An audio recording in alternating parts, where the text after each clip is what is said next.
श्रीराम समर्थ. 8 मार्च.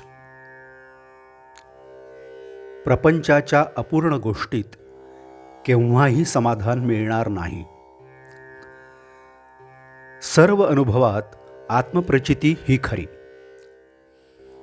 दुसऱ्याने पुष्कळ अनुभव सांगितले, परंतु स्वतःला येईल तो अनुभव हाच खरा महत्त्वाचा.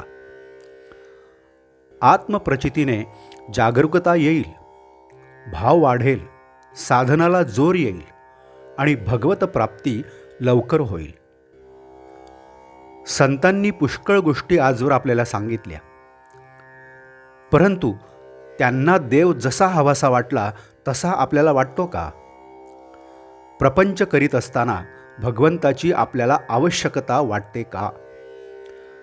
आपण असा विचार करावा की आपण लहानाचे मोठे झालो, विद्या संपादन केली, नोकरी मिळाली, लग्न झाले, मुलेबाळे झाली, घरदार केले, परंतु आपल्याला अजून काहीतरी हवेसे वाटतेच आहे. हे आपले हवेपण केव्हा संपणार? आपण नोकरी करतो, कोणी वकिली, कोणी डॉक्टरकी. नोकरी करणारा मालकाला आपल्याशिवाय दुसरा कोणी नोकर मिळणार नाही म्हणून काही नोकरी करत नाही, किंवा अशिलाला कोणी दुसरा वकील मिळणार नाही म्हणून वकील वकिली करत नाही. म्हणजेच नोकरीवाला काय, डॉक्टर काय, वकील काय, कोणीही आपापले कर्म केवळ त्या कर्मासाठीच करीत नाही, तर त्यातून आपल्याला सुख मिळेल या ईर्षेने तो ते करीत असतो. परंतु आपण पाहतोच की सर्व काही केले, आयुष्यही संपले, तरी काहीतरी करण्याचे राहूनच जाते, त्याला पूर्णता येत नाही. एखादी गोष्ट आपल्याला मिळाली की आता यापुढे काही करायचे उरले नाही असे काही वाटत नाही. आता काही एक नको आहे, जेवढे आहे त्यात समाधान आहे असे कधी वाटते का? पुढे कसे होईल, हे सर्व टिकेल का, यात आणखी भर कशी पडेल याची विवंचना कायमच.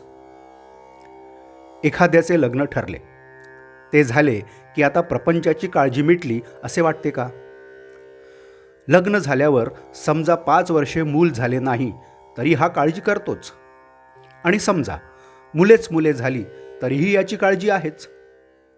तेव्हा या प्रपंचाच्या गोष्टी अपूर्ण आहेत, त्यातून समाधान लाभेल हे कसे शक्य आहे? ह्या गोष्टी एकातून एक निर्माण होणाऱ्या आहेत. ज्या म्हणून सुखाच्या गोष्टी मानल्या त्या सर्व जरी एकत्र केल्या तरी त्यातून समाधान निर्माण होणार नाही. ज्या गोष्टी अपूर्णच आहेत त्यातून पूर्ण स्वरूप असलेले समाधान कसे लाभेल? समजा एका वेड्याच्या इस्पितळात 200 वेडे आहेत. जर कुणी म्हणाले की आता आणखी 100 वेडे आले की एक शहाणा त्यातून निर्माण होईल, तर हे कधी शक्य आहे का? आजचं बोधवाक्य: मनुष्याला किती असले म्हणजे पुरे होईल हे ठरलेले नाही. आहे त्या परिस्थितीमध्ये आपण समाधान मानले की जे आहे ते पुरेल. जानकी जीवन स्मरण. जय जय राम.